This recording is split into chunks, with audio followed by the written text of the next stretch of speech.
I had no chance to beg, no chance to explain.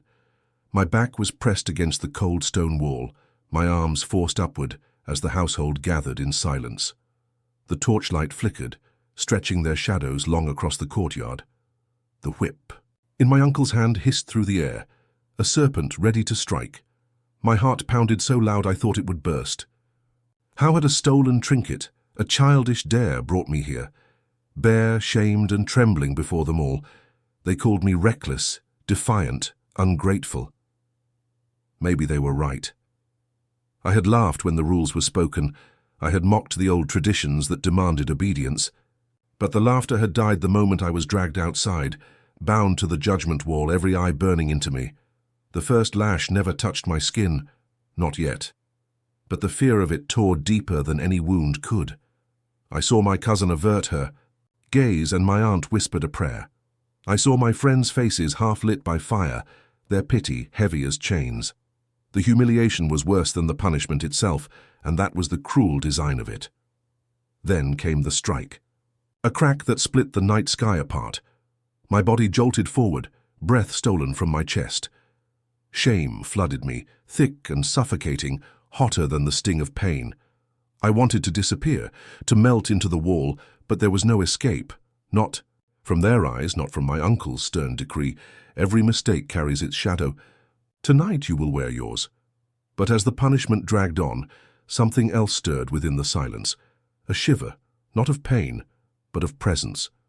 The torches flickered, bending unnaturally in the same direction, as if some unseen wind moved. Among us. From the corner of my eye, I thought I saw a figure, thin, pale, faceless, standing in the crowd where no one had been before. I blinked, and it was gone. Or perhaps it had never left.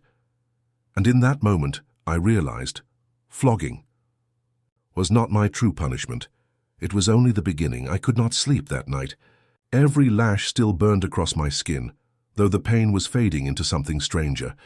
A chill that spread beneath the surface, crawling through my veins like ice.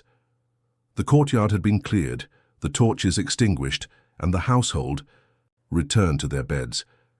But I knew I wasn't alone. I kept hearing it, the faint rustle of cloth in the corner of my room, the sound of bare feet dragging across stone.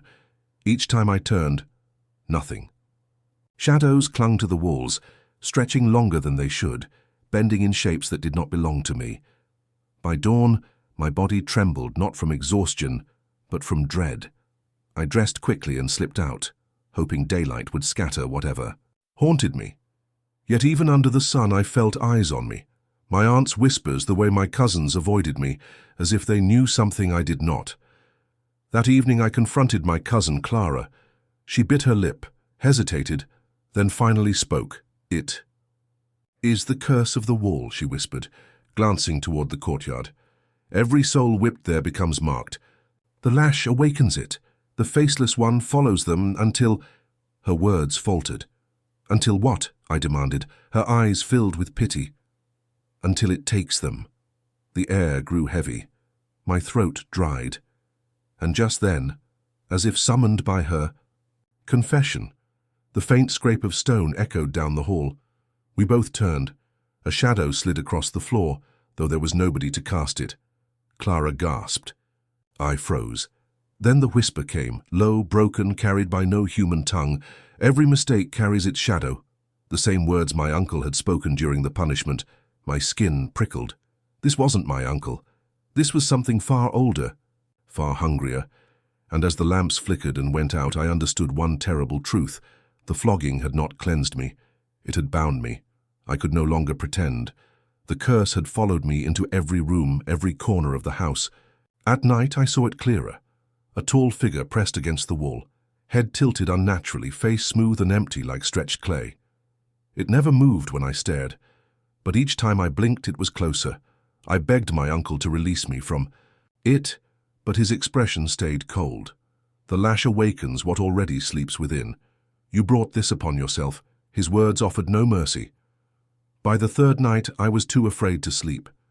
The faceless figure crouched by my bedside, its hands thin and grey, nails scratching faint lines into the wood. And then, In a voice that was both my uncle's and not my uncle's, it whispered, "Come back to the wall." Terror swallowed me. My punishment had not ended. It had only begun. I ran. Through the courtyard, beneath the cold moon, until I stood again where the flogging had taken place. The wall was damp, shadows twisting unnaturally across its surface.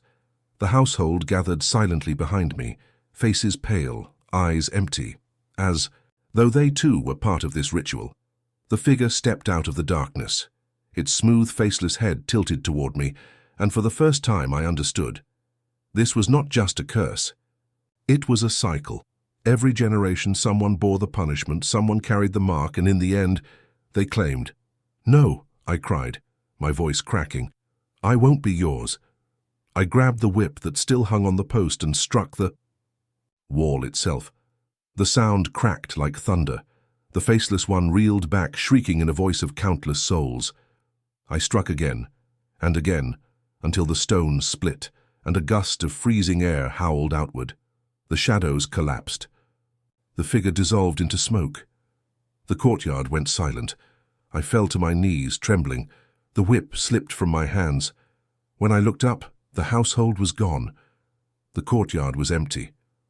Only silence remained, broken by the whisper of the wind.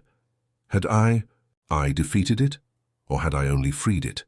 As dawn crept over the horizon, I saw it, faint, burned into the wall where I had once stood, my own shadow, stretched and faceless, and I knew then, my punishment would never end.